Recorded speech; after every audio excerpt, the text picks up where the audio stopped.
सवाल है अबू सईद आज़मी साहब का, जिस जगह रहते हैं वहाँ गोश्त की मार्केट टोटल गैर मुस्लिम की है,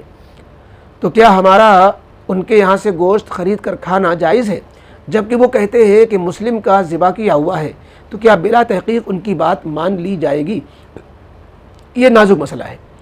गैर मुस्लिम से गोश्त ख़रीदना, अगरचे वो ये कहता हो कि हमने मुसलमान से ज़िबा कराया है, चूँकि दियानात के मामले में, हलाल व हराम के मामले में गैर मुस्लिम का कौल काबिल कबूल नहीं होता। लिहाजा अगर वो कहता भी है कि हमने मुसलमान से ज़िबा कराया है, तो महज उसकी बात पर एतबार करके आप गैर मुस्लिम के यहाँ से गोश्त ख़रीदेंगे तो सही नहीं होगा। ख़रीद लिया आपने, मसला नहीं मालूम था या मालूम भी है, तो फिर कराते तहरीमी के गुनाह के साथ ऐसा हुक्म ये है कि अगर आपने ख़रीदे वापस करें, वो वापस नहीं करता तो किसी गैर मुस्लिम को दे दें, और अगर आप गरीब है खा ही लिया तो कराते तहरीमी के साथ वो हलाल हो जाएगा, क्योंकि उसकी बात का एतबार नहीं था। शुबे में पड़ गए आपने शुबे पे अमल किया और मकरूह तहरीमी पे अमल किया। और अगर ये शक्ल हो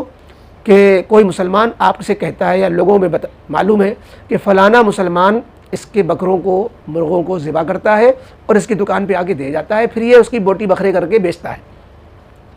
तो अगर आपकी अपनी मालूमात के एतबार से ये बात सही हो गई, सिर्फ गैर मुस्लिम के कहने से नहीं,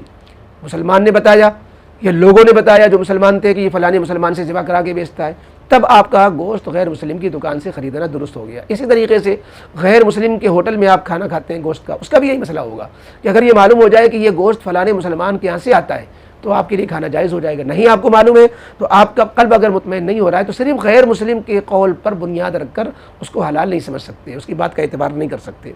ये गैर मुस्लिम की गोश्त की दुकान से गोश्त ख़रीदने का मसला ये बहुत चल रहा है। बहुत से इलाक़ों में ऐसे ही होता है कि वहाँ कोई दुकान ही नहीं है मुसलमान की, जालौन वगैरह और वगैरह में इस तरह की ज़रूरियात पेश आई, तो उससे ये हुआ कि भाई किसी मुसलमान से मालूम करूँ कि ये लोग ज़िबा करा के आपके यहाँ से लाते हैं या नहीं। पता चला कि वो किसी मुसलमान से ज़िबा कराते हैं फिर बेचते हैं, तो फिर गुंजाइश होगी।